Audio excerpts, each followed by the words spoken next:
Hello everyone, welcome to CC channel. అందరూ ఎలా ఉన్నారండి? ఈరోజు అయితే మటన్ కీమా అయితే తయారు చేస్తున్నాము.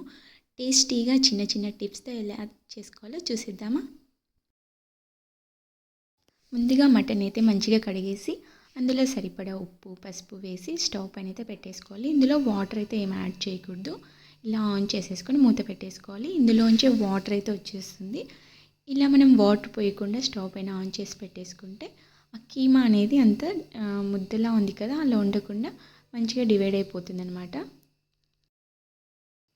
ఇలా మధ్య మధ్యలో కలుపుకుంటూ కీమానైతే సపరేట్ చేసేసుకోవాలి. ఆ పీసెస్ని అంతా అలా ముద్దలా ఉండకుండా వాటర్ అంతా డ్రై అయిపోయిన తర్వాత ఇందులో మనము సరిపడా వాటర్ యాడ్ చేసేసుకొని 2 విజిల్స్ వచ్చాక ఆఫ్ చేసేసుకోవాలి. ఇప్పుడైతే మనము ఇందుకోసం సరిపడా ఆయిల్ వేసేసుకొని ఆనియన్స్, కస్తూరి మేతి వేసి బాగా ఫ్రై అయ్యాక అల్లం పేస్ట్ కూడా వేసేసుకున్నాము.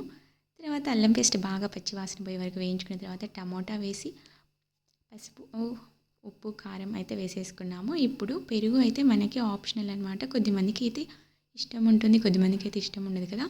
ఇలా పెరుగు వేస్తే ఆ మటన్ స్మెల్ అనేది రాకుండా ఉంటుందని మేమైతే పెరుగు యాడ్ చేసేస్తున్నాము. అండ్ ఇంకా ఇప్పుడు ఇందులో మనం ఉడికించుకున్న కీమా అయితే యాడ్ చేసేసుకోవాలి.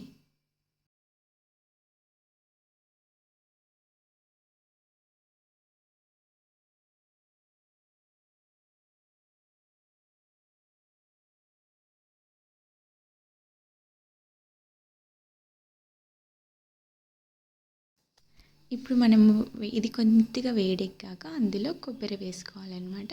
వాటర్ పోసిన వెంటనే కొబ్బరి యాడ్ చేయకూడదు. వాటర్ కొద్దిగా వేడయ్యాక కొబ్బరి యాడ్ చేసేసుకోవాలి.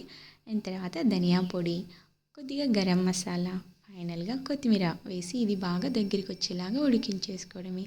ఫైనల్గా టేస్టీ అయిన కీమా అయితే రెడీ అయిపోయింది. వీడియో నచ్చితే ప్లీజ్ లైక్, షేర్, సబ్స్క్రైబ్.